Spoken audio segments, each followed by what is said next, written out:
Good morning everyone. This is master Rishi Salunkhe. आज हम देखेंगे टाइम मैनेजमेंट। हाँ दोस्तों, एक अच्छी किताब मेरे हाथ में है जिसका नाम ही है टाइम मैनेजमेंट।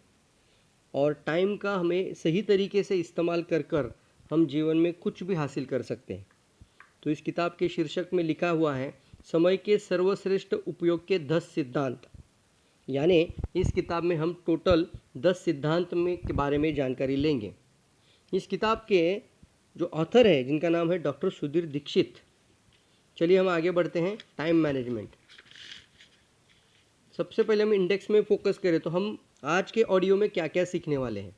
तो सबसे पहले आज हम सीखेंगे कि पहला ही इसका जो लेसन है, आपके पास कितना समय है, यानी हमारे पास क्या समय है, कितना समय खाली रहता है, वो सब कुछ है। आपका समय कितना कीमती है। समय के सर्वश्रेष्ठ उपयोग का पहला सिद्धांत यानी आर्थिक लक्ष्य बनाएं। समय के सर्वश्रेष्ठ उपयोग का दूसरा सिद्धांत सबसे महत्वपूर्ण काम। समय के सर्वश्रेष्ठ उपयोग का तीसरा सिद्धांत समय के सर्वश्रेष्ठ उपयोग का चौथा, समय के सर्वश्रेष्ठ उपयोग का पांचवा, छठा, सातवां, आठवां, नौवां सिद्धांत। तो अलग अलग सिद्धांत, यानी मैं थोड़े सिद्धांत के बारे में बता दूं तो सबसे पहले यहाँ पे आता है आर्थिक लक्ष्य बनाएं। सबसे महत्वपूर्ण काम सबसे पहले करना है। एक समय में 2 काम करें, मल्टीटास्किंग रहे, काम सौंपना सीखें। पैरेटो सिद्धांत 20/80 का नियम जान लें। क्या है ये पैरेटो सिद्धांत, व्हाट इज मीन बाय 20/80, इस सिद्धांत में हम जान लेंगे। पार्किंसन के लॉ यानी पार्किंसन के नियम का लाभ ले, अपने प्राइम टाइम में काम करें, स्वयं को व्यवस्थित और प्रशासित करें, समय के अनुसार टाइम टेबल बनाएं, कर्म में जुट जाए। ये सारा का सारा आज की ऑडियो में हम जानने वाले हैं। दोस्तों, ये टाइम मैनेजमेंट एक ऐसा टॉपिक है जिसके ऊपर कई सारे वर्कशॉप होते हैं और लोग बहुत सारा पैसा भी खर्च करते हैं।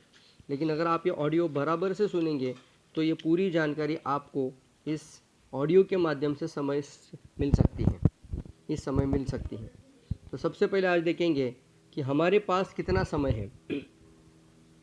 तो पहला ही है, आपके पास कितना समय है। आप यह कैसे कह सकते हैं कि आपके पास पर्याप्त समय नहीं है। आपके पास एक दिन में उतने ही घंटे हैं जितने Helen Keller, Louis Pasteur, Michelangelo, Mother Teresa, Leonardo da Vinci, Thomas Jefferson और अल्बर्ट आइंस्टाइन के पास थे। हम सबके पास एक दिन में 24 घंटे होते हैं, परंतु क्या हमारे पास सचमुच एक दिन में 24 घंटे होते हैं? क्या सचमुच इस पूरे समय को नियंत्रित हम कर सकते हैं? सच तो यह है दोस्तों, समय के एक बड़े हिस्से पर हमारा नियंत्रण ही नहीं होता। नींद और भोजन जैसी दैनिक जीवन की अनिवार्य आवश्यकताओं में लगने वाले समय पर हमारा स्थायी नियंत्रण नहीं होता। अगर हम मान लें कि हर दिन नींद और स्नान में 8 घंटे तथा खाने पीने में 2 घंटे का समय लगता है, तो हमारे पास बचते हैं दिन में से 14 घंटे, 14 आवर्स। यानी जीवन में सिर्फ 58% समय पर हमारा नियंत्रण संभव है, जबकि 42% समय हमारे नियंत्रण से बाहर होता है।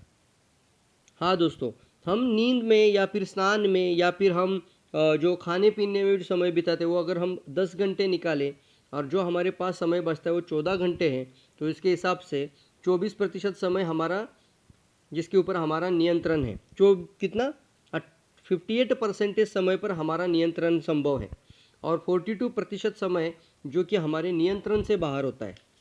समय बहुत ही अनमोल है क्योंकि हमारे पास जीवन में बहुत कम समय है और यह समय बहुत कीमती और सीमित है।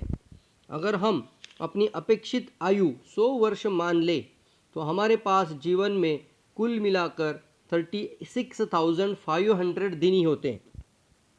इस पुस्तक को पढ़ते समय ज़रा हिसाब लगा कर देखिए कि इन 36,500 दिनों में से इस वक्त आपके पास कितने दिन बाकी बचे हुए हैं जिनमें आपको अपने जीवन का लक्ष्य प्राप्त करना है। नीचे दी गई आसान गणना है, करके खुद जान लीजिए आपके पास अब लगभग कितने दिन बाकी हैं, कितने दिन बचे हैं जिनमें आपको अपने लक्ष्य तक पहुंचना है। दोस्तों, इस लेसन में हम देख रहे हैं कि हम सभी को अगर हम 100 साल की आयु मान लें, आप और हम सब मिलकर अगर 16 साल भी जी ले, तो 100 साल में हम सभी के पास 36,500 दिन ही होते हैं। हाँ, सिर्फ 36,500 दिन होते हैं। पूरे ज़िंदगी में हम 36,500 दिन ही जीते। तो किताब के जो ऑथर हैं वो खुद कहना चाहते हैं कि अभी आप सोचिए कि आपके पास कितना समय बाकी है, और इसके लिए उन्होंने एक नीचे कैलकुलेशन दिया है।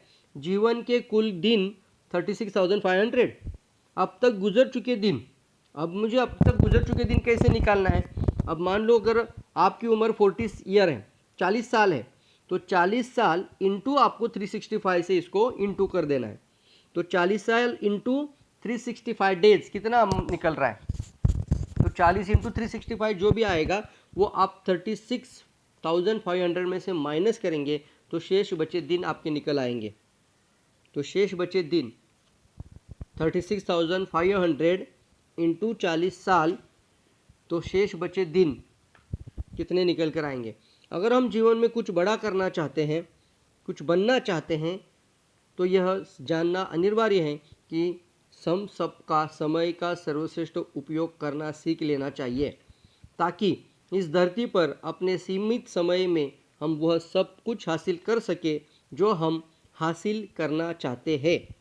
फिर चाहे वह दौलत हो या शोहरत हो, सुख हो, या आपके कितने भी बड़े सपने हो, या फिर आपकी बहुत बड़ी सफलता क्यों ना हो। तो आपने अभी देखा कि समय हमारे पास बहुत ज़्यादा इम्पॉर्टेंट है, और हमारे पास कितना समय बाकी है ये हम ज़रूर निकाल सकते हैं। आपका समय कितना कीमती है? दूसरा लेसन है, आपका समय कितना कीमती है। समय आपके जीवन का सिक्का है।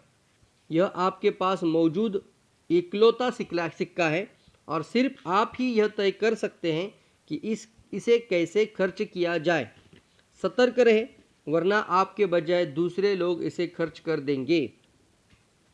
कार्ल सैंडबर्ग, इस कार्ल सैंडबर्ग कहते हैं, कहा जाता है समय ही धन है, परंतु यह पूरी तरह सच नहीं है। यह है कि समय सिर्फ संभावित धन है।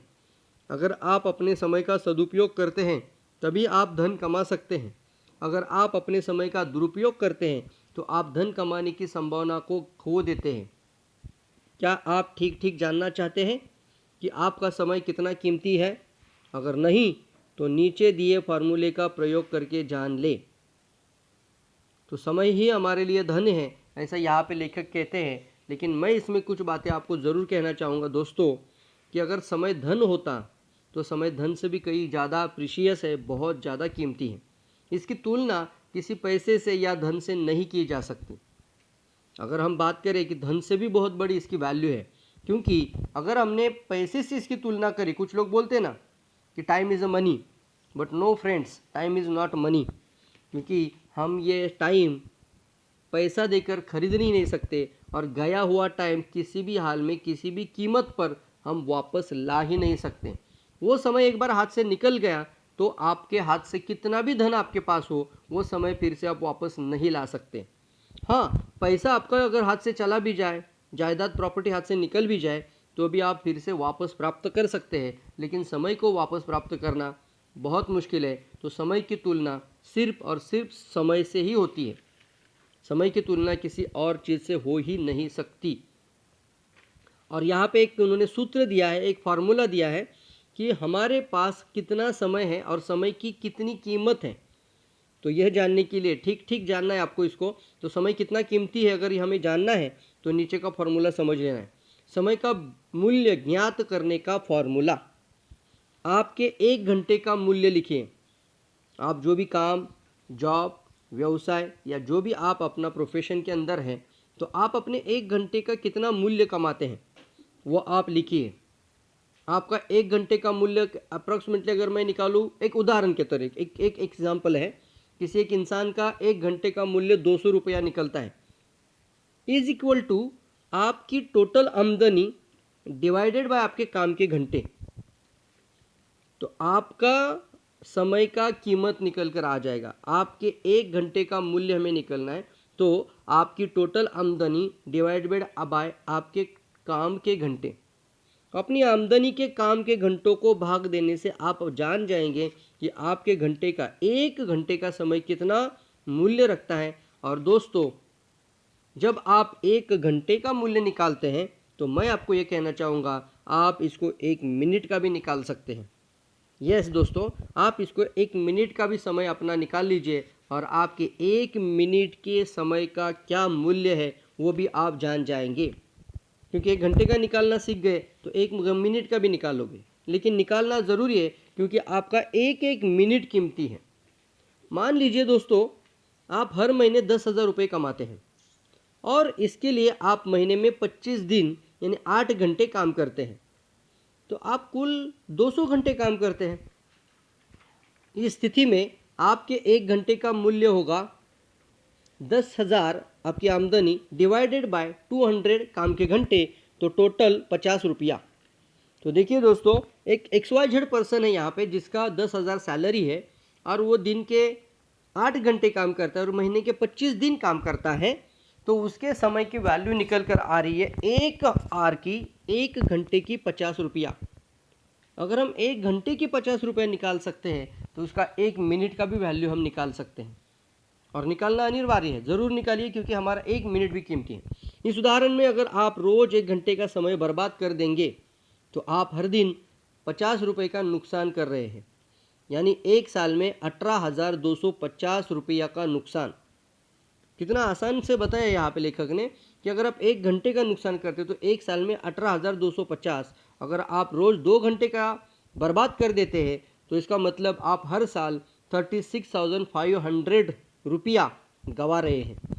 निश्चित रूप से आप इतना धन तो नहीं गंवाना चाहेंगे ना, परंतु आपको इस बात का एहसास सिर्फ तभी होगा जब आप यह समझ लेंगे कि आपका समय कितना कीमती है। यदि आप अपने समय का वर्तमान मूल्य से संतुष्ट नहीं हैं तो दोस्तों, इसे बढ़ाने का उपाय आज से ही खोजें। यानी हमारी मूल्य को, समय के 1 घंटे के मूल्य को हमें बढ़ाना चाहिए, साथ ही साथ हमारा 1 मिनट का मूल्य देखकर उसको भी हमें बढ़ाना चाहिए। और एक बहुत ही आसान और साधारण, बहुत ही इम्पॉर्टेंट बात यहाँ पे कही गई है, और वो है, अगर आप 1-1 घंटे का नुकसान करते तो आप उसको अपने 1 घंटे के मूल्य से गुना करके आप जान सकते हैं कि 1 महीने में कितना नुकसान और 1 साल में कितना नुकसान हो रहा है। 1 साल के अंदर देखा हमने कि एक उस पर्सन का 18,250 रुपया 1 घंटे का नुकसान, 2 घंटे का 36,500 नुकसान। अब कोई आपको बोलेगा कि 1 साल का हम 36,500 रुपया गंवाना चाहेंगे, तो कोई भी नहीं चाहेगा, लेकिन ये समय के तुलना में हम इसको गंवाते हैं जो कि वापस नहीं आ सकता। इस फार्मूले का सिर्फ एक बार प्रयोग करने से आप स्वयं ही एक चमत्कारिक परिवर्तन देखेंगे और आप देखेंगे कि समय की बर्बादी या दुरुपयोग को लेकर आप सतर्क हो जाइए। आप पाएंगे कि आप समय का बेहतर उपयोग करके जीवन में प्रगति कर रहे हैं, और ऐसा इसलिए होगा क्योंकि अब आप यह जान चुके हैं कि आपके काम का हर 1 मिनट कीमती है और उसे बर्बाद करने से आप कितना बड़ा आर्थिक नुकसान भी कर रहे हैं। वाह, ज़बरदस्त। अब हम तीसरे लेसन में चलते हैं दोस्तों। समय के सर्वश्रेष्ठ उपयोग का पहला सिद्धांत यहाँ पे आता है, आप अपने आर्थिक लक्ष्य बनाइए। समय दुनिया की सबसे कीमती वस्तु है। एडिसन ने कहा है, समय दुनिया की सबसे कीमती वस्तु है। और मैंने अभी एक लाइन आपको इसके साथ जोड़ के बोला है, समय दुनिया की सबसे कीमती वस्तु है, लेकिन इसकी तुलना किसी और वस्तु से हो ही नहीं सकती। समय की तुलना सिर्फ और सिर्फ समय से ही की जा सकती है। लक्ष्य 2 तरह के हो सकते हैं दोस्तों, सामान्य लक्ष्य और फिर निश्चित लक्ष्य। सामान्य लक्ष्य इस तरह के होते हैं, मैं और ज़्यादा मेहनत करूँगा, मैं अपनी कार्यकुशलता बढ़ाऊँगा, मैं अपनी योग्यता में वृद्धि करूँगा इत्यादि। जबकि स्पष्ट लक्ष्य इस तरह के होते हैं, मैं हर दिन 8 घंटे काम करूँगा, या फिर मैं हर महीने 20,000 रुपया एक्स्ट्रा कमाऊँगा। स्पष्ट लक्ष्य वे होते हैं जिन्हें नापा या जांचा जाता है। तो हमें स्पष्ट लक्ष्य और सामान्य लक्ष्य और निश्चित लक्ष्य पे बहुत गौर से ध्यान देना चाहिए कि सिर्फ मैं सक्सेस होना चाहूँगा, मैं मिलियनियर बनना चाहूँगा, मैं आने वाले समय में लखपति बनना चाहूँगा, ये बोलने से अच्छा है कि ये आप एक निश्चित लक्ष्य ज़रूर बनाइए। और वो इन्होंने यहाँ पे कहा है कि मैं दिन के इतने घंटे काम करूँगा या फिर हर महीने मैं 20,000 रुपया कमाऊँगा।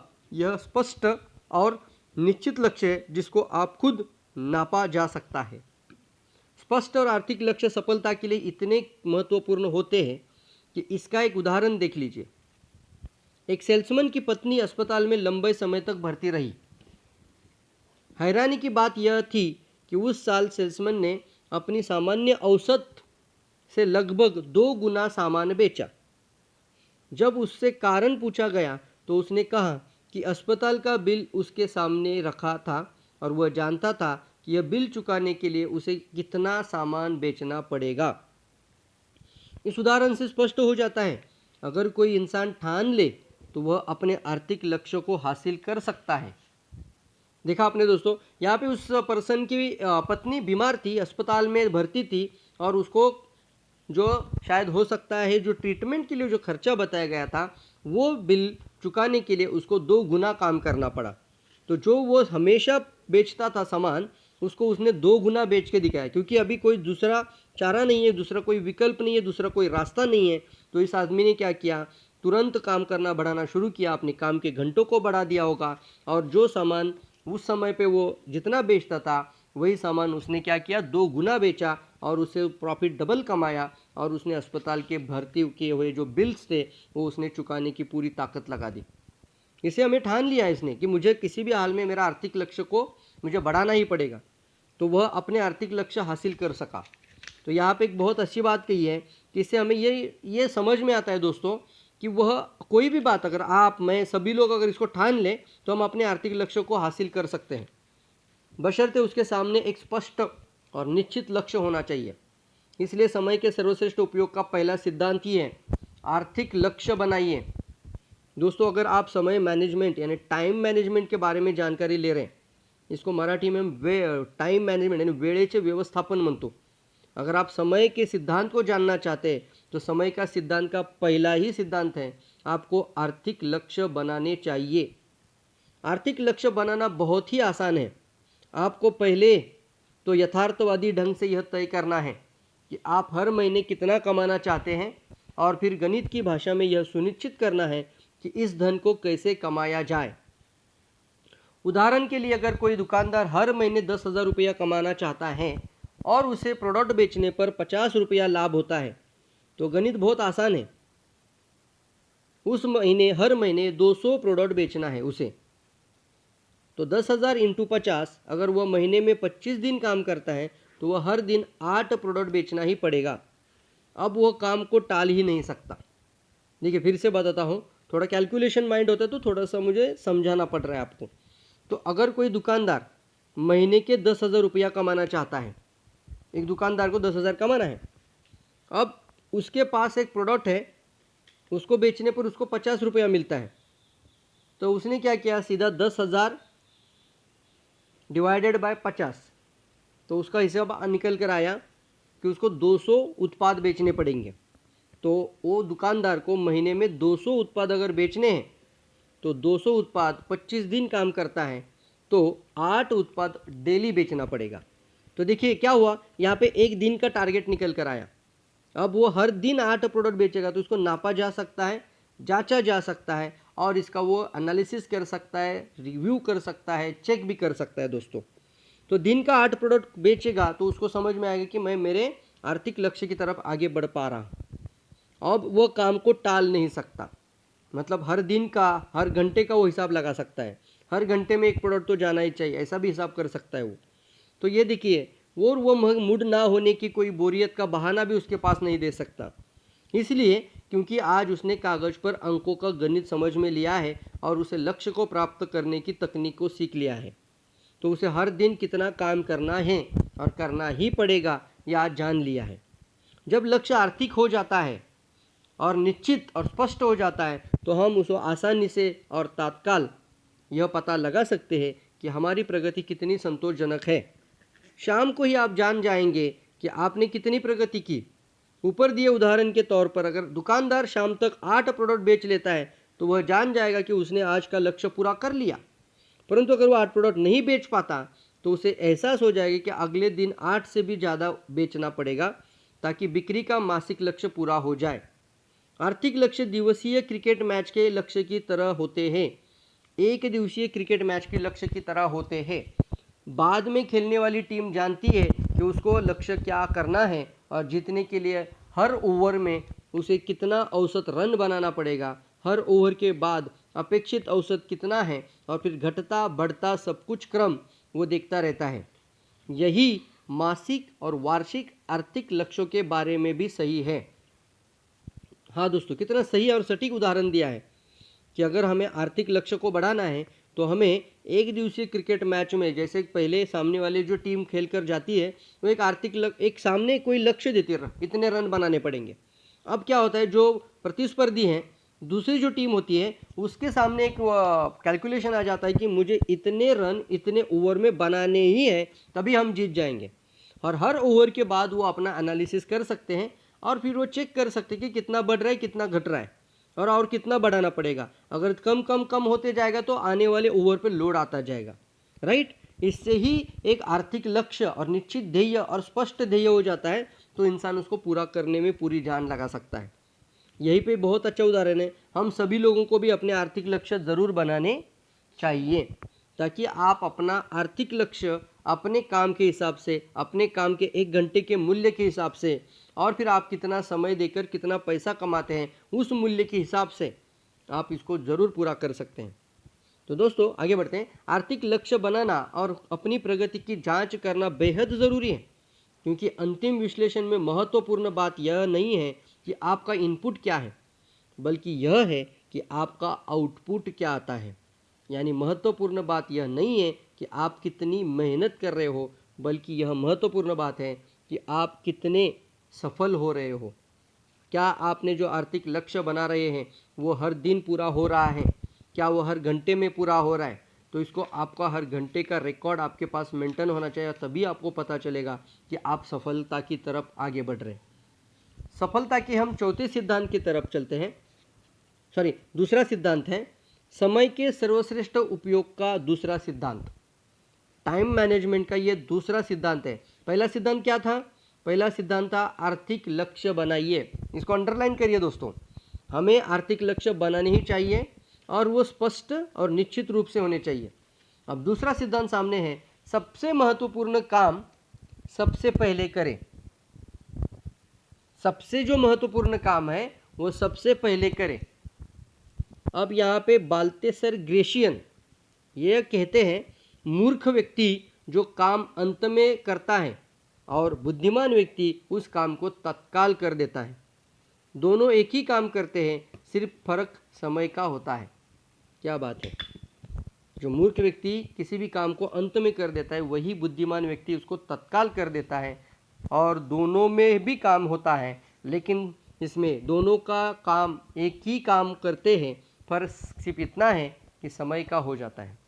समय के सर्वश्रेष्ठ उपयोग का दूसरा सिद्धांत ये है कि सबसे महत्वपूर्ण काम सबसे पहले करें।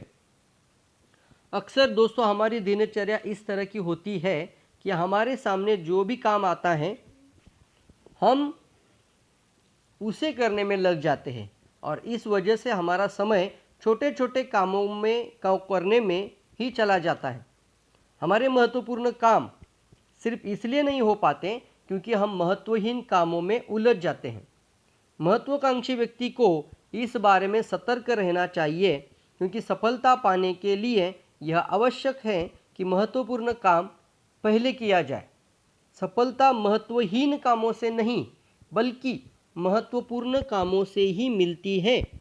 इस तरह की योजना से आपको कितना लाभ होगा यह इस उदाहरण से देख लेते हैं। एक मशहूर संगीत तज्ञ जब वायलिन बजाना सीख रही थी तो उन्होंने पाया कि उनकी प्रगति संतोषजनक नहीं हो रही है। इसका कारण खोजने पर उन्हें पता चला कि संगीत का अभ्यास करने से पहले वह घर साफ करने, सामान व्यवस्थित करने इत्यादि कार्यों में उनका बहुत ज़्यादा समय लग जाता था। इसलिए उन्होंने वायलिन के अभ्यास के लिए कम समय मिलता। यह जानने के बाद उन्होंने संकल्प किया क्योंकि संगीत उनके लिए सबसे ज़्यादा महत्वपूर्ण है, इसलिए वह सबसे पहले संगीत का ही अभ्यास करेंगी, बाकी सब काम उसके बाद। खुद को इस तरह अनुशासित करने के बाद उन्होंने संगीत के क्षेत्र में बहुत ही उल्लेखनीय प्रगति की। क्योंकि अब वे सबसे महत्वपूर्ण काम को सबसे पहले कर रहे थे। इस उदाहरण से यह स्पष्ट होता है कि हर महत्वाकांक्षी व्यक्ति के पास उसकी प्राथमिकताओं की स्पष्ट योजना होनी चाहिए। क्या प्रायोरिटी है आपकी, सबसे ज़्यादा प्राथमिकता किसे आप देना चाहेंगे, ये हमें जानना चाहिए दोस्तों। ऐसा करना बहुत ही आसान है। एक डायरी लीजिए और उसमें ए, बी और सी शीर्षक के 3 कॉलम बनाइए।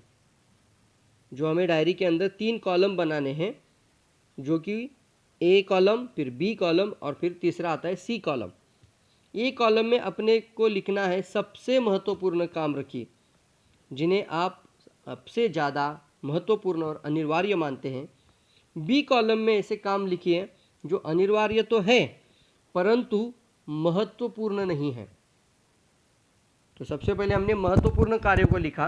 बी कॉलम महत्वपूर्ण यानी अनिवार्य भी है, मतलब अर्जेंट भी है और अभी करना पड़ेगा, तो इसको बोलते हैं इम्पॉर्टेंट एंड अर्जेंट। इसको समझ लीजिए, मैं थोड़ा सा आसान भाषा में आपको समझा रहा हूँ। तो जो काम आपको सबसे ज़्यादा इम्पॉर्टेंट भी है और सबसे ज़्यादा अर्जेंट है, उसको पहला कॉलम दे दीजिए। दूसरा जो कॉलम है, जो बी कॉलम आता है, वो बी कॉलम के अंदर हमें इम्पॉर्टेंट है बट अर्जेंट नहीं है, वो दूसरा कॉलम आ जाता है। उसको हमने दूसरा कॉलम रखा है बी।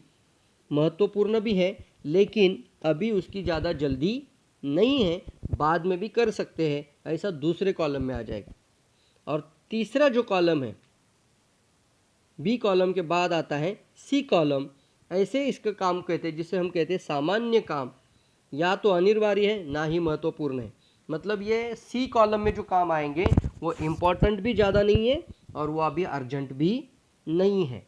ऐसे हमें क्या करना है, हमारे रोज़ दिन के कामों को हमें 3 हिस्सों में बांट देना चाहिए। जो सबसे पहला हिस्सा इम्पोर्टेंट एंड अर्जेंट, दूसरा इम्पोर्टेंट है बट अभी अर्जेंट नहीं है तो बाद में किया जा सकता है, और तीसरा कॉलम हमें बता रहा जा रहा है कि जो इम्पोर्टेंट भी नहीं है और अभी ज़्यादा उसकी घाई या अर्जेंसी नहीं है। जब आप काम करेंगे तो ये ए कॉलम वे सबसे ज़्यादा काम करना शुरू कर दीजिए, जो सबसे ज़्यादा अनिवार्य और सबसे ज़्यादा महत्वपूर्ण भी है, इम्पोर्टेंट भी है और अर्जेंट भी है। उस कामों को पूरा करने के बाद आप इस कॉलम के दूसरे को काम करने में जुट जाइए।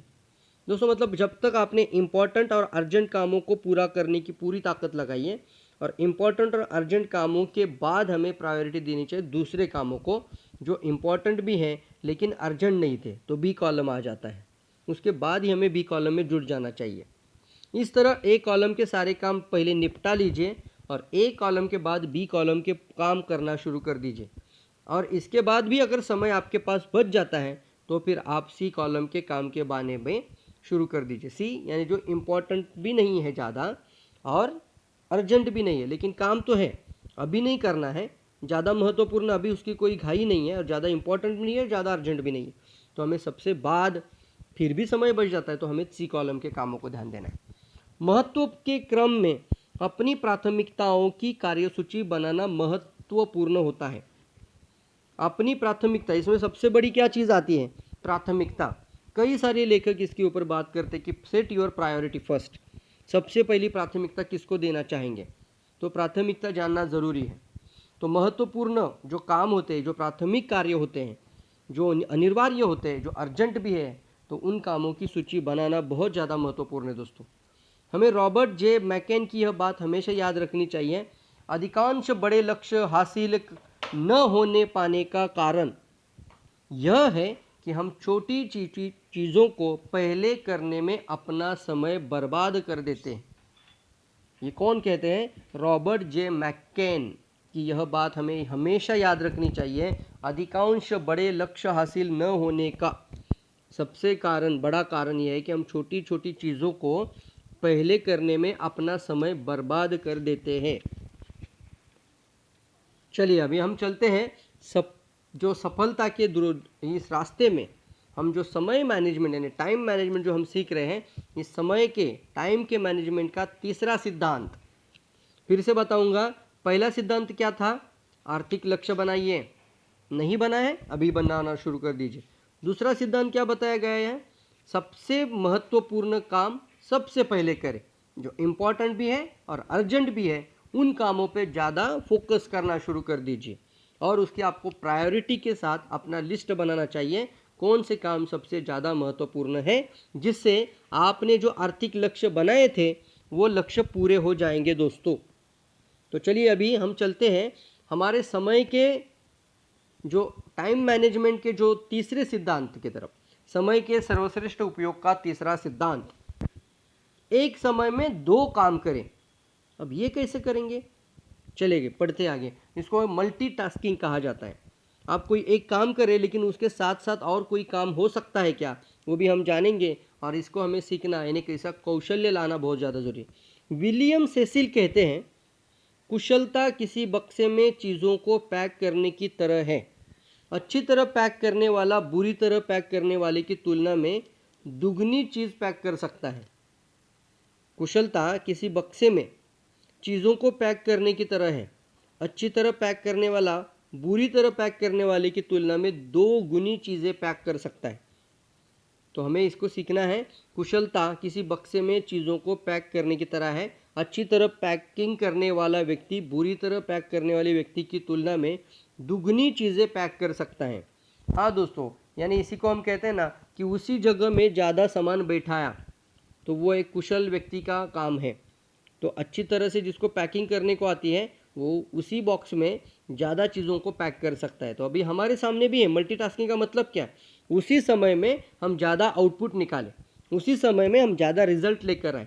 तो एक समय में जो एक काम कर रहे थे उसके साथ और भी कुछ फ़ायदा हो जाए, ये भी सोचना ज़रूरी है। तो चलिए मैं भी कुछ आपको उदाहरण दूंगा, क्योंकि हम भी 15 साल से एज ए ट्रेनिंग के अंदर है, तो आपको ज़रूर इसके बारे में कुछ उदाहरण मैं भी पेश करूंगा। समय के सर्वश्रेष्ठ उपयोग का तीसरा सिद्धांत क्या है, तो मल्टीटास्किंग यानी एक समय में 2 या 2 से अधिक काम करना। आम आदमी एक समय में एक ही काम करता है, जबकि सफल व्यक्तियों में एक समय में एक से ज़्यादा काम करने की आदत होती है। मैसूर के शासक हैदर अली एक साथ 3 काम करते थे, जैसे नाटक देखना, देखते हुए पत्र लिखना और फिर चर्चा करना। यस, मैसूर के शासक हैदर अली एक साथ 3 काम किया करते थे, नाटक देखना, पत्र लिखना और चर्चा करना। महात्मा गांधी जी जब यात्रा करते थे तो समय वो जो नींद लेते थे ताकि वो तरोताज़ा हो सके। नेपोलियन जब सेना के साथ युद्ध करने जाते थे तो रास्ते में पत्र लिखकर अपने समय का सदुपयोग किया करते थे। एडिसन अपने समय की बर्बादी को लेकर इतने सचेत थे कि किशोर अवस्था में जब वो रेल में यात्रा करते थे तो वो अपने प्रयोग में जुट रहते थे। दुनिया के सबसे अमीर व्यक्ति बिल गेट्स यात्रा के दौरान मोबाइल पर ज़रूरी बातें करके मल्टीटास्किंग के सिद्धांत का प्रयोग करते थे। नौकरी पेशा लोगों को हर घर से ऑफिस तक की यात्रा करने में काफ़ी समय लगता है और सेल्समैनों का तो अधिकांश समय यात्रा में ही बीतता है।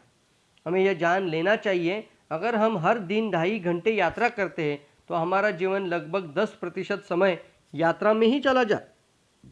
अगर हम हर दिन 2.5 घंटे यात्रा करें तो हमारे जीवन का लगभग 10% समय यात्रा में ही चला जा रहा है। अगर हम यात्रा में लगने वाले समय में कोई और काम कर ले तो हम इसका सार्थक उपयोग कर सकते हैं। इस दौरान आप किताब पढ़ना, कोई ऑडियो टेप सुनना, किसी को फ़ोन कॉल्स करना, मोबाइल कॉल करना, कोई अन्य महत्वपूर्ण काम निपटाया जा सकता है। इस तरह से यात्रा में लगने वाले समय का आप दोहरा उपयोग कर लेंगे। अध्ययनों से पता चला है आमतौर पर और सेल्समैन अपने कामकाज का 45% समय यात्रा में गुजारते हैं। जाहिर है जो सेल्समैन मल्टीटास्किंग की कला सीख लेता है वह अपने साथियों की तुलना में ज़्यादा सफल हो जाता है। परंतु मल्टीटास्किंग सिर्फ सेल्स के ही काम में उपयोगी चीज़ नहीं है, हम सबके लिए बेहद महत्वपूर्ण होता है। अगर आप टीवी पर मनपसंद कार्यक्रम देखते समय डिनर करते हैं तो यह भी एक मल्टीटास्किंग है। इसका एक और अच्छा उदाहरण है लंच मीटिंग, जिसमें आप लंच भी कर रहे हैं और मीटिंग भी कर रहे हैं। मल्टीटास्किंग के बिना आपको लंच में आधा घंटा लगेगा और बिजनेस मीटिंग में आधा घंटा अलग लगेगा, यानी यह दोनों काम 1 घंटे में हो जाते हैं। तो मल्टीटास्किंग का सदुपयोग करके आपने ये दोनों काम आधे घंटे में ही कर लिए, अपना आधा घंटा आपने समय बचा लिया। इंतज़ार करना किसी को अच्छा नहीं लगता, परंतु कई बार हमें मजबूरन किसी व्यक्ति का, बस, ट्रेन का या बहुत सारी जगहों पे हमें इंतज़ार करना पड़ता है। तो हमारे पास ऐसे छुटपुट कामों की सूची होनी चाहिए जिन्हें हम इंतज़ार करते समय में निपटा सकें। अगर हम अपने समय का इतना ध्यान रखेंगे तो निश्चित रूप से हम अपने समय का सर्वश्रेष्ठ सदुपयोग करने में सफल हो जाएंगे। तो इसी को हम कहते हैं कि एक समय में दो काम करना मतलब क्या है, इसको हम कहते हैं मल्टीटास्किंग। दोस्तों, एक उदाहरण के तौर पे अगर बात करूँ तो आपको अगर कहीं जगह पे जाना है तो 1 घंटा आप कोई भी मोटिवेशनल का वीडियो, कोई भी सक्सेस स्टोरीज या कुछ बिजनेस आइडियाज़ की किताबें, ये ऐसा कोई ऑडियो या आप जो भी हमें अभी ये मल्टीटास्किंग का ही बात है। अभी जो मैं आपसे बात कर रहा हूँ, आप शायद कोई भी काम कर रहे हो लेकिन आप ये मेरी ऑडियो टेप सुन रहे हो। तो ये ऑडियो टेप सुनने से आपका अपने आप ये मल्टीटास्किंग का काम हो रहा है। शायद आप खाना बना रहे होंगे, शायद आप गाड़ी चला रहे होंगे, शायद आप कहीं पे बैठे होंगे, किसी का इंतज़ार कर रहे होंगे, या फिर आप अपने खाली समय में बैठे होंगे। तो उस समय पे भी ये ऑडियो टेप सुन रहे हैं, ये आप पूरी जानकारी ले रहे हैं, ये भी आपके लिए मल्टीटास्किंग ही है। तो हमें इसको बरकरार रखते हुए हमारे खाली समय में इसको ज़्यादा से ज़्यादा करना चाहिए। समय के जो सर्वश्रेष्ठ उपयोग का चौथा सिद्धांत, जैसे मैंने पहले ही बताया था, हमें आर्थिक लक्ष्य बनाने चाहिए, यह पहला सिद्धांत है। जैसे ही आप निश्चित और सटीक और स्पष्ट आर्थिक लक्ष्य बनाते हैं तो उसके बाद दूसरा सिद्धांत है, सबसे महत्वपूर्ण कामों को सबसे पहले करना चाहिए। तो पहले महत्वपूर्ण काम कौन से, उसकी सूची बनाइए, उसके ऊपर काम पर लग जाइए। क्या इंपॉर्टेंट है, क्या अर्जेंट है उस कामों पे, और वो जो काम जो कि आपकी आर्थिक उपलब्धि यानी आर्थिक सफलता, आर्थिक लक्ष्य को पूरा करे। और हमने इसी के साथ देखा, उसी लक्ष्य को पूरा करने के लिए आप अपने समय का सदुपयोग करते हुए एक समय में ज़्यादा काम करना शुरू कर दीजिए। एक समय 1 या 2 काम करना शुरू कर दीजिए। समय का पूरा उपयोग करते हुए, समय का पूरा ध्यान देते हुए आप मल्टीटास्किंग का उपयोग ज़रूर करिए, ताकि आप एक समय में 2 काम भी निपटा सकते हैं। और अभी समय का ये चौथा सिद्धांत है, काम सौंपना भी सीखिए, डेलीगेशन। नॉर्मन स्क्वेरबेरो। टाइम मैनेजमेंट दरअसल बहुत से छोटे बिजनेस मालिकों के लिए समस्या बन जाती है, और इसका कारण यह है कि उन्हें बहुत सा काम खुद करना पड़ता है। छोटे कामों से लेकर बड़े कामों तक सब कुछ वो खुद करते हैं। ये नॉर्मन स्क्वेरबेरो कहते हैं। तो दोस्तों, ये बहुत ही इम्पोर्टेंट होगा कि जो लोग आगे जाके बहुत ही बड़ा बिजनेस करना चाहते हैं, बहुत कुछ बड़ी उपलब्धि हासिल करना चाहते हैं, बहुत बड़ी अचीवमेंट करना चाहते हैं, तो वो खुद ही सारे काम करते रहेंगे तो शायद हो सकता है कि उनके पास उन कामों को करने में समय नहीं मिलेगा जिनसे वो और बड़ी अचीवमेंट कर सकते थे। तो यहाँ पे शायद एक बहुत ही उदाहरण के साथ बताया जाएगा कि हमें अपने काम को सौंपना सीखना चाहिए। कोई भी आदमी जब सब कुछ नहीं कर सकता, बहरहाल कई लोग हर काम खुद करने की कोशिश भी करते हैं और जाहिर है वे असफल हो जाते हैं। कोई भी आदमी सब कुछ एक साथ काम नहीं कर सकता और बहरहाल कई लोग हर काम खुद ही करते हैं, तो जाहिर हाल वे असफल होते हैं। हर आदमी चाहता है कि अपने महत्वपूर्ण काम खुद करे, परंतु एक ऊंचाई पर पहुंचने के बाद प्रगति करने के लिए दूसरों को काम सौंपना अनिवार्य हो जाता है। बिजनेस की शुरुआत में तो व्यक्ति सारे काम खुद कर सकता है, परंतु बिजनेस फेल हो जाने के बाद काम इतने बढ़ जाते हैं, फेल मतलब फेल नहीं, बिजनेस बड़ा बन जाने के बाद, बहुत बड़ा बिजनेस फैला दिया, तो बहुत बड़ा बिजनेस पूरा हो जाने के बाद काम इतने बढ़ जाते हैं कि उसे सहयोगियों की ज़रूरत पड़ती है।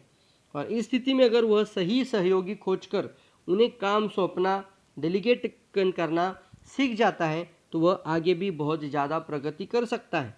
अगर वह नहीं सीख पाता तो भविष्य में उसकी प्रगति की संभावना धूमिल हो जाती है, मतलब वो प्रगति नहीं कर सकता है, या फिर उसके पास समय तो किसी के पास बढ़ता नहीं है, समय तो उतना ही है, लेकिन उसी समय में सारे काम खुद ही करेंगे तो हम ज़्यादा अचीवमेंट नहीं कर पाएंगे, तो लिमिट आ जाएगा।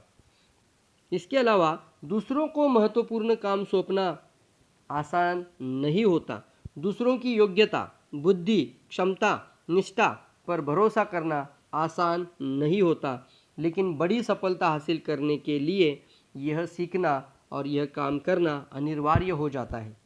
इसके बाद ही सच्ची प्रगति संभव हो जाती है, क्योंकि अब आप अकेले नहीं हैं, अब आपके पास एक टीम वर्क है, जिसकी वजह से आपका समय कई गुना बढ़ जाता है। Team work. इसलिए समय के सर्वश्रेष्ठ उपयोग का चौथा सिद्धांत ही है कि काम को सौंपना सीखिए। ज़्यादातर लोगों के साथ एक बड़ी समस्या यह है कि वे हर काम को खुद करने की कोशिश करते हैं। वे दूसरे को काम नहीं सौंपना चाहते, क्योंकि उन्हें लगता है मैं इसे बेहतर तरीके से कर सकता हूँ या मैं इसे दूसरों से ज़्यादा जल्दी कर सकता हूँ। और वे ये नहीं समझ पाते हैं कि बड़ी सफलता पाने के लिए उन्हें दूसरे कामों को सौंपना भी आना होगा, चाहे वो इसे पसंद करे या ना करे। एक वक्त ऐसा आता है जब भविष्य में प्रगति करने के लिए काम सौंपना अनिवार्य बन जाता है। इसलिए बेहतर होता है कि आप काम सौंपने की कला ही सीख लीजिए। काम सौंपने के लिए आपको सिर्फ इतना करना है कि आप सही व्यक्ति को खोजकर उसे काम सौंप दें।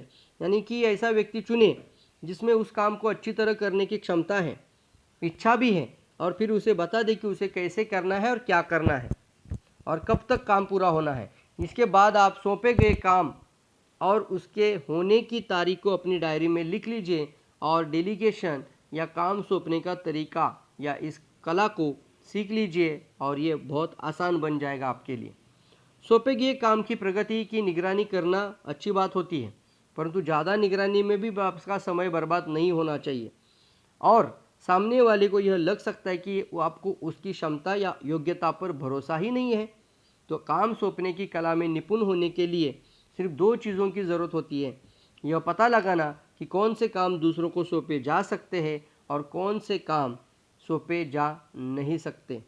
आप बस इतनी सी सावधानी बरतें कि अति गोपनीय या अत्यंत महत्वपूर्ण काम जो दूसरों को सौंपने के बजाय खुद करें, और जो ज़्यादा कॉन्फिडेंशियल नहीं है, ज़्यादा ही महत्वपूर्ण नहीं है, कि वो कामों को आप किसी और को सौंपकर अपना समय भी बचा सकते हैं और उस काम का जो समय आपका जा रहा था उस समय का आप सदुपयोग कर सकते हैं।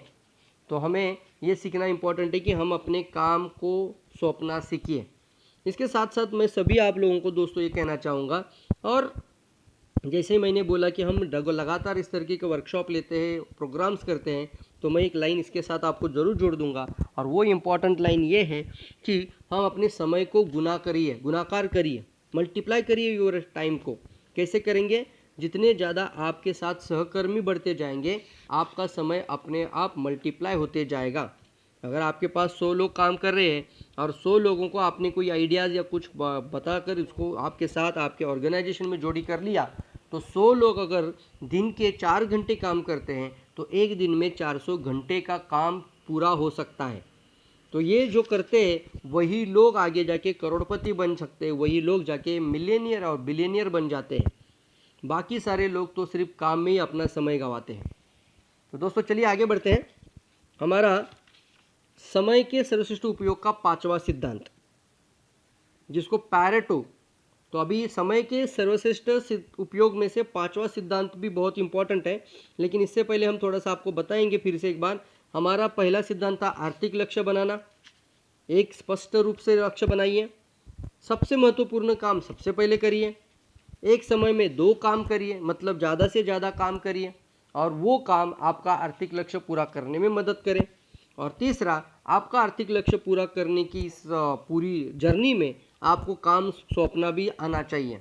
अब आगे बढ़ते हैं। ये समय का 5वां सिद्धांत है पैरेटो सिद्धांत। पैरेटो के 20-80 के नियम को जान लें, इसको बोलते हैं पैरेटो सिद्धांत।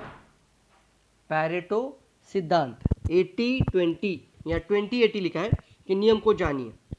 थोरो कहते हैं, थोरो, व्यस्त होना ही काफ़ी नहीं है। सवाल यह है कि आप किस काम में व्यस्त हैं। व्यस्त होना ही काफ़ी नहीं है, सवाल यह है कि आप किस काम में व्यस्त हैं। हाँ, कभी कुछ लोग कहते हैं मैं बहुत बिजी हूँ, तो सिर्फ बिजी रहना इंपॉर्टेंट नहीं है, आप कौन से काम में बिजी है वो ज़्यादा देखना इंपॉर्टेंट है। पैरेटो का 80-20 का नियम समय के सर्वश्रेष्ठ उपयोग के लिए बहुत ही ज़्यादा महत्वपूर्ण है, क्योंकि इसे जानने के बाद हम समय का बेहतर उपयोग कर सकते हैं। पैरेटो के अनुसार आपकी 20% प्राथमिकताएं आपको 80% परिणाम देगी। 20% प्रायोरिटी आपको 80% परिणाम देगी, बशर्ते आप अपनी शीर्षस्थ 20% प्राथमिकताओं पर अपना समय, ऊर्जा, धन और कर्मचारी सहकर्मी लगाएं। यानी अपने काम के 80% परिणाम 20% समय से मिलते हैं। इसका अर्थ यह भी है हमारे समय का अधिकांश हिस्सा यानी 80% हिस्सा सिर्फ 20% परिणाम हासिल करने में बर्बाद हो जाता है। अगर हम अपने समय का सर्वश्रेष्ठ उपयोग करना चाहते हैं तो यह अनिवार्य हो जाता है कि हम उस 20% सार्थक समय का भी पता लगाएं और जहां संभव हो तो उस समय बर्बाद होने से बचाएं और हम उस 20% समय का उपयोग 80% काम और 80% समय और परिणाम को पूरा करने में हम लगा सकते हैं। क्या कहा है यहाँ पे? इसका मतलब है ये 20 और 80 का सिद्धांत है। इसको आप 80-20 रेशो बोल सकते हैं।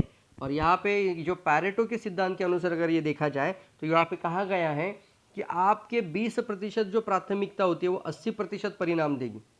अगर आपकी 20% प्रायोरिटी है तो आपको 80% परिणाम देगी, बशर्ते आप अपनी शीर्षस्थ, मतलब मेरी अगर 20% काम की प्राथमिकता है तो मुझे 80% परिणाम मिलेंगे, और बशर्ते अपने शीर्षस्थ 20% प्राथमिकता के लिए अपना समय, ऊर्जा और कर्मचारी या सहकर्मी लगाएं तो आपका 80% परिणाम सिर्फ 20% काम करने से मिलेगा। तो यहाँ पे पैरेटो सिद्धांत ये कहता है कि हम 20% काम करने के लिए 80% समय नहीं गंवाना चाहिए, बल्कि 80% का परिणाम के लिए हमें सिर्फ 20% का समय इस्तेमाल करना चाहिए। तो यहाँ पे ये संभव हो जाता है। तो यह आवश्यक है कि उस 20% सार्थक समय का पता लगाएं और यह संभव हो कि उसे बर्बाद होने से बचाया जाए, और उसी 20% समय में आपको 80% समय का काम का और परिणाम का आपको पूरा ध्यान रखना चाहिए। तो इससे क्या होगा, जिसमें हम सिर्फ 20% परिणाम नहीं हासिल कर पाते, ऐसा करने पर हम अपने सार्थक समय के अनुपात को बढ़ा सकते हैं और निरर्थक समय जो काम करने में जो समय जो कम कर सकते हैं, निरर्थक समय बचा सकते हैं। योजना बनाते समय पैरेटो के 20-80 नियम का पालन करने से आपकी सफलता में आशातीत वृद्धि होती है, क्योंकि इसमें आप यह महत्वपूर्ण तथ्य जान लेते हैं कि कौन सा समय आपकी सफलता में ज़्यादा योगदान दे रहा है। अगर मेरे पास दिन के एक 12 घंटे है तो 12 घंटे में कौन सा समय कहाँ पे देने से, कैसे देने से मैं मेरे आर्थिक लक्ष्य की तरफ आगे बढ़ सकता हूँ, तो ये जानना ज़रूरी है ना। तो यहाँ पे लिखा है कि हमें यह पता चलना ज़रूरी है कि कौन सा समय ज़्यादा इम्पॉर्टेंट है और ज़्यादा योगदान दे सकता है। इसलिए समय के सर्वश्रेष्ठ उपयोग का यह 5वां सिद्धांत ही है पैरेटो के 80-20 नियम को जानना। पैरेटो का नियम प्रत्यक्ष रूप से हमें पूर्णतावाद और परफेक्शन के प्रति सावधान करता है। यह बताता है कि 80% काम को 20% समय में ही पूरा कर लेते हैं। 80% काम को 20% समय में पूरा करना और बचे हुए 20% काम में 80% समय बर्बाद करते हैं। तो ज़्यादातर लोग यही कर रहे हैं आजकल, तो सिर्फ इसलिए क्योंकि हम उस काम को आदर्श तरीके से करना चाहते हैं। कई बार परफेक्शन और पूर्णता का आग्रह समय की बर्बादी का कारण बन जाता है और व्यक्ति असफल या फेल्यूअर बन जाता है। तो यहाँ पे क्या लिखा है कि 20% काम, पैरेटो का सिद्धांत है कि यह बताता है कि 80% काम, अगर मेरे पास 80% काम है और मेरे पास 20% समय है तो हमें ये 80% काम 20% समय में ही पूरा करना चाहिए। और इसके बावजूद भी मेरे पास अगर 20% काम है तो उसको कई बार लोग क्या करते हैं, उल्टा करते हैं, इसकी वजह से वो असफल हो जाते हैं। अगर आपको लगता है कि आप कड़ी मेहनत करने के बावजूद सफल नहीं हो रहे हैं तो पैरेटो के सिद्धांत को आजमा कर देख लीजिए। इससे आप यह जान जाएंगे कि आप किस काम से कितनी मेहनत कर रहे हैं, और दरअसल यह महत्वपूर्ण नहीं होता था कि आप इतनी कड़ी मेहनत करते हैं। महत्वपूर्ण तो यह होता है कि आप अपनी कितनी बुद्धिमानी और स्मार्ट तरीके से इस मेहनत को करते हैं। यह पता लगाना सफलता के लिए बहुत ज़रूरी है कि आप अपने लक्ष्य का पीछा करने के समय कितना समय लगा रहे हैं और छोटे छोटे कामों में कितना समय लगा रहे हैं। आर्थिक जो आपने लक्ष्य बनाया ना, उसको पूरा करने के लिए आप क्या समय दे रहे हो और उसको छोड़कर बाकी काम करने में आप कितना समय दे रहे हो, ये जानना ज़रूरी है दोस्तों। अक्सर ऐसा होता है कि हम अपना समय छोटे छोटे कामों में लगा देते हैं और सोचते हैं कि इसके बाद अपने महत्वपूर्ण काम या बड़े काम को निपटा लेंगे। बहरहाल बाद में जाकर ही हमें इस दुखद तथ्य का एहसास हो जाता है कि महत्वपूर्ण या बड़े कामों के लिए समय ही बचा नहीं। इसलिए 80-20 फार्मूला को समझ लीजिए और ये समझना इम्पॉर्टेंट है कि जो 80% इम्पॉर्टेंट काम होते हैं, जो आपके लक्ष्य की तरफ आपको लेके जाने वाली जो अच्छी प्रतिशत काम है, उसको आप 20% के समय में पूरा करने की पूरी तैयारी करिए। समय के सर्वश्रेष्ठ उपयोग का छठवां सिद्धांत, पार्किंसन के नियम का लाभ लें। पार्किंसन का नियम इस टाइम मैनेजमेंट में भी यहाँ पे बराबर से बताया जा रहा है कि पार्किंसन के नियम का आप टाइम मैनेजमेंट भी इस्तेमाल कर सकते हैं। जैसे अभी हमने पैरेटो के सिद्धांत का इस्तेमाल टाइम मैनेजमेंट में देखा है, तो पार्किंसन लॉ को भी आज हम टाइम मैनेजमेंट में सीखेंगे। ठीक है, चलिए। तो माइकल आल्थशुलर कहते हैं, बुरी खबर यह है कि समय उड़ता है, अच्छी खबर यह है कि ये आप इसके पायलट हैं। वाह, क्या बात कही है, कितनी ज़बरदस्त बात है ना। बुरी खबर यह है कि समय उड़ता है और अच्छी खबर यह है कि आप इसके पायलट हैं। यानी कहाँ समय गंवाना है, कहाँ नहीं गंवाना है, समय के ड्राइवर आप हैं। समय के सर्वश्रेष्ठ उपयोग के लिए पार्किंसन के नियम को पूर्व जानना बहुत इंपॉर्टेंट है। पार्किंसन का नियम है, काम पूरा करने के लिए जितना समय उपलब्ध होता है, काम उतना ही ज़्यादा फैलता है। काम पूरा करने के लिए जितना समय उपलब्ध होता है, काम उतना ही फैलता है। इसका मतलब हमारे पास जितना काम होता है, हमारा समय उसी के अनुरूप सिकुड़ता है या फैल जाता है। हाँ, बराबर है। अगर मेरे पास आज दिन के लिए कुछ काम ही नहीं है तो मैं समय बर्बाद कर दूंगा, और अगर मेरे पास कुछ निश्चित काम है, मैंने कुछ प्लानिंग करी है और मेरे पास इम्पोर्टेंट वर्क है, तो मैं समय को बर्बाद करने से रोक दूंगा। बराबर ना, यही कहा है यहाँ पे। यानी अगर हम कम समय में ज़्यादा काम करने की योजना बनाएंगे तो समय और आपके पास मिल जाएगा और वे सारे काम उसी अवधि में, उसी समय में पूरे हो जाएंगे। परंतु अगर हम उतने ही समय में कम काम करने की योजना बनाएं, तो समय सिकुड़ जाएगा और हम उस अवधि में कम काम कर पाएंगे। इसलिए समय के सर्वश्रेष्ठ उपयोग का छठवां सिद्धांत समझ लीजिए। पार्किंसन के लॉ का समय के सर्वश्रेष्ठ उपयोग के सिद्धांत में इस्तेमाल करें। पार्किंसन के लॉ को समझ लीजिए, इसके नियम का लाभ ले। जितना बड़ा लक्ष्य होगा, उपलब्धि भी उतनी बड़ी होगी। एक दिवसीय क्रिकेट मैच का उदाहरण देखिए। जब दूसरी टीम पहले टीम को निर्धारित लक्ष्य का पीछा करती है, तो इस बात से फर्क नहीं पड़ता कि उसके सामने 50 ओवर में जीतने के लिए 225 रन का लक्ष्य है या फिर 275 रनों का लक्ष्य है। लक्ष्य चाहे जो भी हो, आमतौर पर इस लक्ष्य को अंतिम 3-4 ओवरों में भी हासिल किया जाता है। और यहाँ पर महत्वपूर्ण बात यह है कि दूसरी टीम उतने ही समय में अपने लक्ष्य तक पहुँच जाती है, चाहे उसका लक्ष्य छोटा हो या बड़ा हो। यही हमारे और आपके बारे में सही है। जो व्यक्ति बड़े लक्ष्य बनाता है, वह अपने समय का सर्वश्रेष्ठ उपयोग करने में सफल हो जाता है, जबकि छोटे लक्ष्य बनाने वाला समय के सीमित उपयोग ही कर पाता है। समय का सीमित उपयोग कर पाता है। छोटे लक्ष्य जिसके पास है वो सीमित उपयोग कर पाएगा, जिसके पास बहुत बड़े लक्ष्य हैं तो वो समय का सही उपयोग करके लक्ष्य को भी हासिल कर देगा। इसका एक उदाहरण देख लीजिए। जब हम लंबी छुट्टियां मनाने जाते हैं तो हम अपने घर ऑफिस के काम निपटाने में जुट जाते हैं। बराबर है ना। आपको कहीं बाहर गांव जाना है तो जो इम्पोर्टेंट वर्क थे, बैंक रिलेटेड हो सकता है, आपके ऑफिस से रिलेटेड हो सकता है, आपके व्यवसाय से या नौकरी से, जॉब से रिलेटेड जो इम्पोर्टेंट वर्क है, वो आप इसको फास्ट निपटाने की कोशिश करते हैं ताकि अगले सप्ताह में आपको छुट्टियां मिले और आप बाहर जाकर घूमकर वापस आए, लेकिन आपका इसके ऊपर असर ना हो या फिर आपको कोई नुकसान ना हो। तो हम क्या करते हैं, उन कामों को पहले ही हफ्ते में जल्दी निपटाने की कोशिश करते हैं। तो उस सप्ताह में हम सामान्य कामों से दुगना या 3 गुना काम करते हैं। हम फटाफट काम करते हैं और कम समय में ज़्यादा काम करते हैं, क्योंकि हमें निश्चित समय सीमा है कि मुझे किसी भी हाल में इस 8 दिनों में ये काम को निपटा कर अगले हफ्ते में छुट्टियां मनाने जाना है। हमारे पास समय कम होता है और काम ज़्यादा होता है, परंतु चूंकि हमारे सामने अगर स्पष्ट लक्ष्य होता है तो इसीलिए हम ऐसा कर सकते हैं, और इसी को हम पार्किंसन के नियम की वजह से संभव हो जाता है। काम की प्रकृति से समय के फैलने या सिकुड़ने का संबंध होता है। मतलब काम कितना इम्पोर्टेंट है, इससे आपका समय आपका या बढ़ेगा या फिर कम हो जाएगा।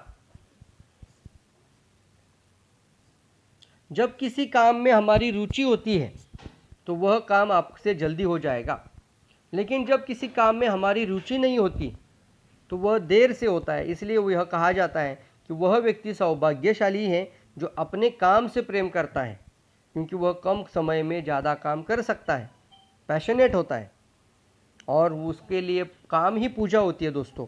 तो वह अपने काम को पूरा ध्यान देकर वो ज़्यादा ही काम कर ज़्यादा रिजल्ट लेकर आता है। उसी को यहाँ पे कहा गया है कि वह व्यक्ति एक सौभाग्यशाली व्यक्ति होता है जो अपने काम से प्रेम करता है, ज़्यादा अच्छी तरह से काम कर सकता है और इस वजह से ज़्यादा सफल भी हो जाता है। तो पार्किंसन लॉ के अंदर हमने यही देखा है कि हमारे लिए जो सबसे ज़्यादा, पार्किंसन का लॉ क्या कहता है, जो सबसे ज़्यादा महत्वपूर्ण काम अगर आपके पास है तो आपका समय आपके लिए ज़्यादा मिल पाएगा। लेकिन अगर आपके पास काम करने लायक कोई काम ही नहीं है और कोई महत्वपूर्ण और बहुत अर्जेंट वर्क या आर्थिक लक्ष्य को पूरा करने का कोई योजना आपके पास नहीं है, तो आपका समय ऐसे ही बर्बाद होते जाएगा और आपका समय भी कम होता जाएगा, और फिर आप खुद कहेंगे कि मेरे पास समय नहीं था इसलिए मैं असफल हुआ। लेकिन आप अगर इसकी योजना बना लेते हैं दोस्तों और उस सिद्धांत पर काम करते हैं तो आप अपना आर्थिक लक्ष्य को भी पूरा कर सकते हैं और उसी समय के साथ बढ़कर आप आगे बढ़ सकते हैं। समय के सर्वश्रेष्ठ उपयोग का 7वां सिद्धांत, अपने प्राइम टाइम में काम करें। गेटे कहते हैं कि सबसे महत्वपूर्ण चीज़ें, सबसे महत्वहीन चीज़ों की दया पर कभी नहीं छोड़ी जानी चाहिए। सबसे महत्वपूर्ण चीज़ों को सबसे महत्वहीन चीज़ों की दया पर नहीं छोड़ी जानी चाहिए। टेलीविज़न पर टाइम प्राइम यानी रात को 8 बजे से 10 बजे तक विज्ञापन की दरें बाकी समय की तुलना में अधिक होती हैं। प्राइम टाइम मतलब हमारा प्राइम टाइम होता है, जो टेलीविज़न का रात का समय होता है कि शाम के 8 बजे से 10 बजे तक का जो विज्ञापन का समय होता है वो विज्ञापन की समय की तुलना में अधिक होती है।